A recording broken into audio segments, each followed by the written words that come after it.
I'd like to welcome you here to Politics in the Pub. My name's Mary and I'm on the Politics in the Pub committee. The topic that we have tonight is coal seam gas or fracking expanding throughout Australia. What must be done to stop this? The speakers tonight are Jeremy Buckingham, who is the New South Wales Greens MLC, and Paddy Manning, who is a journalist and the business editor of FRACKIng and author of What the Frack. Thank you very much, Mary, and thank you very much, Paddy, for that. My name's Jeremy Buckingham. I'm a Greens MLC in the New South Wales Upper House. I was elected in 2011. My background is I come from regional New South Wales. I was formerly a tradesman, a stonemason, but with an interest in ecological agriculture, land management, natural resources, and sort of a bit of social justice as well thrown in there. So I've joined the Greens Party and, as I say, was elected to the New South Wales Upper House in 2011. Luckily or not, I was given the portfolio of mining. I'd done a lot of campaigning against what I thought was irresponsible, unsustainable mining in and around Orange, particularly a large gold mine. I'd come across a lot of conflict between landholders and a lot of toing and froing between government, environmentalists, miners over water management. So I sort of thought I was well placed to deal with that portfolio area. So in their wisdom, the Greens Party gave me the coal seam gas portfolio, and the person who had it before me, Kate Fairman, just as I got elected, had busted this story in the one of the Fairfax papers about, I think it was the Sun Herald, about coal seam gas drilling in St Peters. And I can remember being in Orange and someone saying, oh, this is a huge issue. Coal seam gas, it's a huge issue. And I thought, there's nothing in it. This is just a pipsqueak of an issue. This will come and go in a weekend. I couldn't have been more wrong. I got the portfolio and I started educating myself about what was happening. And it was clear to me that over the last 20 years that the state government had strategically decided to fast track, to green light this new fossil fuel. They'd basically in the 80s and 90s just opened the door to massive coal mining in New South Wales, and we've seen that in the Hunter Valley, large open cut coal mining, unprecedented in scale, and at the same time, running in sort of parallel, they were also looking at what was happening in the United States, as Paddy has said, with the fracking revolution, saying, we've got a lot of coal here, let's get that going here as well. But that was 1996. That's how long ago. It was in the 1990s, even before Bob Carr was in power, that they were really looking at this industry. It was emerging, saying this is a new coal industry, let's get this going. But the modus operandi of governments far too often is the adage that my grandmother always used to say, that I always applied to myself, and that is, it's always better to seek forgiveness than permission. And that's how I operated as a young man, but certainly that's how the coal industry and the government was operating. They said, let's go for this, let's let it rip, and then we'll find out all the other stuff and tell people what we're doing much further down the track. We'll work out who's going to own it first, who's going to own it, who's going to make the money. They handed out all the licences and then said, now what is it? And that's really where I came in, where everyone went, what the frack is this? So that's what happened in 2011, really, and everyone in New South Wales looked around and said, wow, there's this huge industry in Queensland that's just been green lighted and it's rolling out, and a third of New South Wales is covered in petroleum exploration licences or special prospecting areas or petroleum assessment leases, onshore, offshore, quite literally a third of the state. And so I was overwhelmed. I thought, actually, this is really big. And we were looking at what was happening in Queensland, one of the largest industrialisations, capital expenditures in the nation's history. Tens of billions of dollars, hundreds of billions of dollars, ultimately in investment. And no one knew it was happening. Huge parts of the state the Sydney Basin, the Gloucester Basin, the Gunnedah Basin, the Clarence Morton Basin, basically a third of the state was just this huge coal field, but also potentially a gas field, and there were companies there was exploration occurring, and people really didn't understand the difference between conventional gas, as Paddy had put it, and this new technology. So I came in and went, wow, how do I deal with this? I went and had a look at Queensland and just saw how monumentally big it was getting, how quickly. It's big in scale, but its capacity to grow is quite like viral, and it just really feeds back on itself. And you see the pumps, the compressor stations, the wastewater treatment facilities, the work camps, all the rest. It's a gas field, it's an oil field, like you couldn't imagine. And I was thinking, this is going to be a big deal if they try and do this in St Peters and Camden and Hornsby and the Liverpool Plains, which still is a possibility. We are sitting in a petroleum exploration licence area. Actually, this area is the site of the first gas ever used in Australia. So the AGL, one of the biggest proponents, they started here. Barangaroo was where the town gas came from. So these were big Australian companies too. AGL, Santos, billions of dollars worth of companies all ready to roll. So I went and had a look in Queensland, came back and said, that's a big problem. I'll go and have a look where it's a little bit further advanced, and that was the United States. And the United States is a complete and utter nightmare, in my opinion. It's industrialised the continent. It's the shale gas revolution, but it's in bigger scale in the United States as oil is in the United States. It's as big an industry as any other industry. It is absolutely monumental. The first thing you see when you fly into Texas now is the landscape covered either in irrigated corn or coal seam gas fields. And when you fly across the United States, that's all you see. In Iowa, Colorado, Dakota, Pennsylvania, New York, well, actually not New York, they've pulled it up on the borders of New York, but across the country they've just pockmarked with these wells, the fracking. I met farmers there who just said, this is a big experiment, the same way of operating. They're seeking forgiveness, not permission. The farmers there were saying, we've had these companies come in, they've set up, they promised all this stuff, they're polluting, there's just this great big experiment, an industrial experiment, and they said that they can operate with all this certainty and deal with the waste, and it was utter bullshit. They could not at all. Every time they drilled down and went horizontally, it was a new experiment, because every single time the water was different, the geology was different, the chemicals were different, the pressure was different, the workers were different, the coal was different, and so every single time they were creating new compounds in the ground, and over time they changed. In the United States they're emerging what they call TICs, and they're called tentatively identified compounds. And every single well has new ones. And these aren't nice things.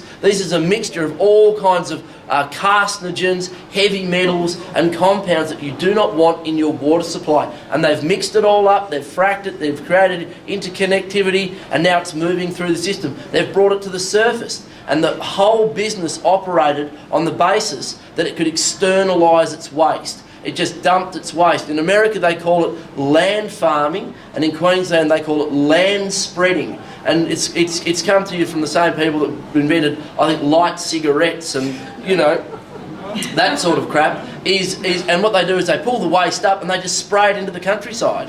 They're not growing anything, they're not farming anything, they're just dumping it. They just irrigate it on a monumental scale. Vast quantities of water, billions of litres of water annually. It's full of salt. They're pumping into the landscape, and they're altering their agricultural systems, the health of their communities, and the like. And it's emerging. I talked to witness after witness who said, like, there's class actions pending, class actions that have been successful now. People I met who had clear health impacts, bleeding noses, and they had neuropathy, all kinds of health impacts. And I came away from that with, I went there with Drew Hutton and other members of the Lock the Gate organisation, and I came away utterly shocked thinking we are in really, really, really big trouble if they're going to do this in the United States, Canada, New Zealand, Australia, most of Southern Africa, South America, all through Mongolia, Russia, China, all through Europe. Actually, wherever there's human beings and coal, which is most places because we all live where the coal is, well, that's, you know,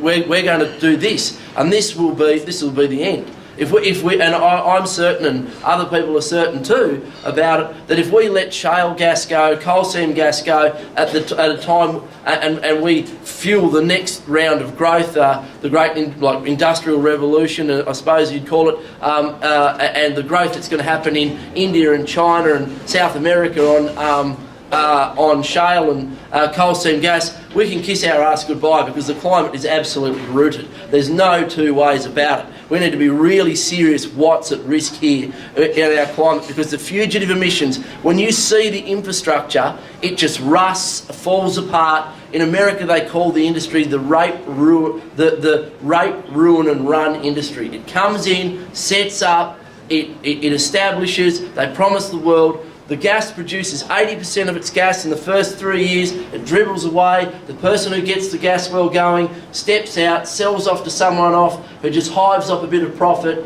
and the infrastructure falls in a heap. It's really salty. It's in the middle of nowhere. It's expensive to run. It uses a lot of electricity, a lot of salty water. It rusts. It falls apart, and it leaves a legacy for generations to come. And that's the industry they want to start right here, right now. And in America, they're at the back end of it. They're at sort of the peak, and it's starting to taper off. They're dealing with the legacy issues.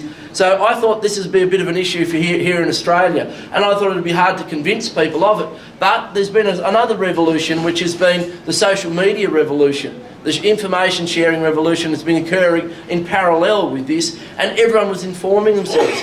Gaslands, social media, they were sharing information. People have been better able to organise socially with social media, iPhones, iPads, the internet than ever before in history. And we just saw overnight the explosion in a social movement around Lock the Gate, and people saying, well, hold on, stop the bus. We've had a look at Queensland and New South Wales, which is described by the former minister as a coal state, like Virginia or whatever. New South Wales said no. And so for the last 3 years, we've only had about half a dozen, less than 10 wells drilled in New South Wales, where they were proposing thousands. They were proposing thousands. And it's because the community said no. What we did, we got up as the Greens got up, I came back, we got a parliamentary inquiry up, it toured the state, we had a look at what was going on. Clearly, the regulators had no idea what was going on. The scientists had no idea what was really happening in the ground with the water, the interconnectivity, what was happening above ground, what was happening with the fugitive emissions. And so immediately people organised, hundreds of groups, NGOs getting together. We saw protests in St Peters, Camden, Gloucester, Pilliga and Bentley, amongst others, Fullerton Cove, where across social strata, across economic divide, people came together and said, this is bullshit. We're not going to be guinea pigs in your fossil fuel experiment. And they said no, and they blockaded. And the government had no choice but to listen. So because they had no answers, there wasn't the regulation. And there's been this moving feast in New South Wales of them actually quickly seeking that permission. Actually running and going, oh, well, if we do it like this, if we do it like this, if we do it like this, will it be okay? There's some fundamental principles that people won't accept, that you can't pollute your atmosphere, your water, your children's lungs for all time for the profits of a few multinational gas companies. So people wouldn't cop that, and it didn't matter if they were farmers from Wee Waa, cotton farmers, or people from socialist alternative in Erskineville. They were coming together and saying, these things we all value together, regardless of politics or whatever. And so that was a really amazing thing to see, and that's it's still growing. In terms of the politics of it, I'll just quickly describe that. How much time have I got, Mary? I'll just take a breath too. And I've got 10 minutes, that's great. I've had 2 breaths. The politics of it, because it's, because I want to talk about, the politics, and then the question, what must be done, and the politics, like in terms of from right to left, Well, I'll start on the sort of Z-axis of Australian politics. There was the Palmer United Party. Well, you just don't know with Clive Palmer. He says he's against coal seam gas.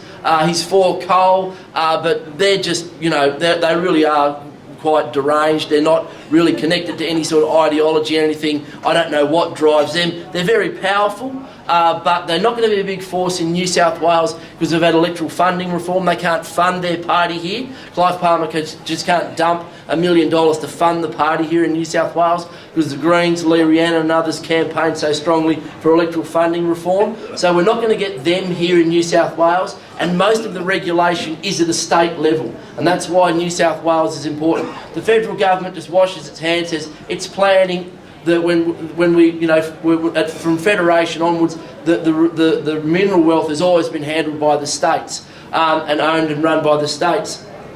So that's the status quo. In terms of the Liberals, well, it's in the Liberals' DNA to just, you know, to make love to any fossil fuel company that comes around the corner. That's what they want to do. That's in their DNA. Boost big business. Fossil fuels are fantastic. They're dominated by climate skeptics. They want the royalties. It's money, money, money. And everything can be dealt with what they call adaptive management, which is we'll just make it up as we go along. As long as the balance sheet of the stock exchange is happy, as long as people are making money, the superannuation funds are getting fatter, it really doesn't matter if we externalise wealth into the environment, which is a problem that we're dealing with not just in the coal seam gas issue, but a whole range of human activities. But the Liberals were dragged kicking and screaming to this issue, principally because of their junior coalition partners, because the Liberals thought, look, the Greens always whinge when we try, they always, like one Liberal guy said to me, who cares if a few possums get run over on the way to progress? It makes everyone more comfortable, and that's just the way it is. But the trouble, and they thought electorally, once the money starts flowing, once the gas price starts going up because of export parity, more supply will put downward pressure on prices. They could make that argument and people would go, well, I'll put my self-interest before the collective interest. Well, it doesn't work like that. Most people went, oh no, actually there's some things that are not my response, I don't have the, they're not mine to destroy, and that's the environment. So the Liberals sort of assumed that. And it didn't really work out because a really conservative element of the community, surprisingly, people like Alan Jones, the Thoroughbred Breeders Association, the Vignerons, like some of the people that started Macquarie Bank and the like, actually said, hold on, this is a big issue, this is a big issue. And they really started pressuring the National Party. It sort of started around the coal issue, encroaching into the Liverpool Plains, but when the gas issue emerged, a lot of conservative, socially conservative farmers actually started putting a lot of pressure on the National Party, and the National Party was saying, this is real, this isn't a construct of the Greens, this isn't a construct of, where they wished that farmers were actually flipping over and saying, we're going to vote Green, we're going to vote Independent, we're abandoning the National Party. They were doing it in droves. At the last federal election, it was a bad election for the left. We clearly, I mean, how bad was it? We've got Tony Abbott, but in New South Wales, and it wasn't particularly happy times for the Greens. We had a swing against us. We managed to scramble and sort of save our numbers in the Senate and return out of bat and all the rest. But in terms of areas in Australia where we had swings to us, we've never been particularly strong in Queensland and never been particularly strong in Western New South Wales. In actual fact, it's been the worst spot for us, apart from far east and Western Australia. But the six best electorates outside of Melbourne for the Greens at the federal election were coal seats, were regional coal seats. Our biggest swings to us were in Western New South Wales, Northeastern New South Wales and the Hunter Valley. Now they're the seats that swung to it, where in actual fact of the 3 seats that swung to us, 2 of them were coal seats in New South Wales. And recently polling at the AC Nielsen polling showed for the first time the Greens vote as high in the non-metropolitan areas as it is in the city areas at 13%. So, and I've seen it again and again. I've worked with people in places like Bunnan, Boggabri, Bundanoon, everywhere, from places where people haven't usually been environmentally concerned. They're coming to us. The National Party were aware of that, and there's been this moving, rolling feast of regulation. You know, we'll get the balance right, coexistence can happen, we'll regulate this, we won't allow any harm to happen. But it was all just weasel words. It all just would actually just facilitate the industry. It's just the managerial spin that they put on all their policy documents, which just means that the big gas companies just go through it like a train. They just go, yeah, we'll pay the consultants, we'll do the EIS, we'll get through this regulation, and we can, at the end of it, we say, well, we had a rigorous process. But we got where we were going anyway after the rigorous process. And that's evidenced by the fact that they said they'd ring-fence areas, rule them out from gas and coal. They didn't do it. They said that an aquifer interference policy that said if there's negative impacts on an aquifer, it's a no-go. Well, they didn't do that. They said that there'd be tier 1, like high ecologically important areas would be protected. They didn't do that. They said that they would create buffer zones around, some of our critical industry clusters and roll these plans out across the state, and they didn't do that. And that was because ultimately the big business was saying we've spent billions of dollars. These licenses like Santos out in the Pilliga, they bought that license out there for $1 billion. They're going to spend another $1 billion on it. The proponent that drove that was John Anderson in the National Party. He was former chairman of Eastern Star Gas. So there was a sort of schism in the National Party, the grassroots of the National Party, the Farmers Association saying we want regulation. The National Party promised it but couldn't deliver it because the leadership of the coalition was just going to back the resources industry, and that's exactly what they done. I'm from Orange. And what else happened? The New South Wales Farmers Association yesterday came out with a policy to the left of Green Left Weekly. It's about a mile that way. They came out with a policy calling for an immediate suspension of all coal and gas development until there could be proven that there was nil harm to water. Wow. And that's pretty radical. Like, you just can't go and put an open coal mine anywhere without harming water. And the Minerals Council came up and said, if you do this, it's an end to coal and gas mining in New South Wales. And the New South Wales Farmers Association, not a hyper-progressive organisation to date, just said, yep, that's how it is now. We're really moving this way. So Labor in this, again, has been moving reluctantly, but they are. At a federal level, they green lighted it. Martin Ferguson, Kevin Rudd in Queensland, the Beattie and Bligh governments really let it rip. Even back to Bob Carr, he was there with OB and McDonald and the rest when they rolled these licences out. But to his credit, John Robertson has been moving on this, calling for a ban in water catchment areas, calling for a moratorium in certain areas, calling for investigation into the EPA. I believe he's sort of following our lead. But they still are the opposition in the state, and they should get the credit for that. So we are a bit of a unity ticket on some of those things. We like that to happen sooner, and we certainly, the Greens' position is we have a complete opposition to coal seam gas. We want to phase out thermal coal. We certainly want to, don't want to let another fossil fuel industry go in New South Wales. So we want to do that quickly. There's a lot in the Labor Party want to do that, but again, they have that tension between those people whose natural inclination is to back jobs, and the rest. But there's a change happening. Wouldn't guess it today with repealing the carbon tax, but the story about the emergence of renewable energy and the loss of the basic structural decline of coal is real. A lot of the people in the country understand that. They actually see the boom-bust nature of mining. They don't see the big returns. They understand, the solar panels, I put them on my roof 5 years ago, they're still working, my power bills are down, maybe the Greens were right about that. And that is a really important factor.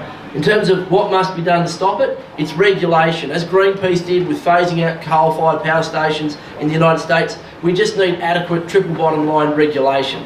If that's all we ask for, you know, proper regulation, another wind back of what they call green tape, then this industry doesn't get a green light, because this industry can't operate within the envelope of reasonable standards of environmental, social and sort of health protections, because they have to externalise their waste, they have to do that into water, they have to do that into the ground, they have to do that into our lungs. So we want proper regulation and the industry and a precautionary approach that takes a bit of time. This industry is in a screaming hurry to get this gas to Gladstone. The pipelines are all end up feeding Gladstone, to get it to Gladstone, to get it to Korea, to get it to Japan, and unfortunately for them, they're not going to get it to China, because China just signed a big deal with Russia to get the gas out of Russia. And the US is looking to expand the Panama Canal and get the gas out of the United States as well. So Australia is an expensive place to do business. We've got a lot of water. Don Volti from Woodside Petroleum said this gas play is going to be difficult because of the land use conflicts,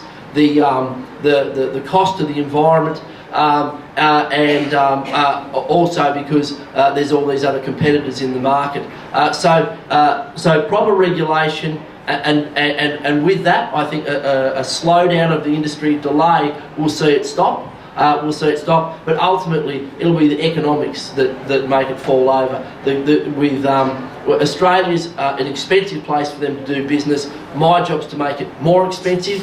And that's what I hope to do. In New South Wales, it's going to be a huge state election issue, because they really don't have the industry properly regulated, and we've got huge projects on the books in the Pilliga with Santos developing a $2 billion project there, and AGL looking to develop most of the Hunter Valley. So we're fighting that tooth and nail, and that's it. Thank you.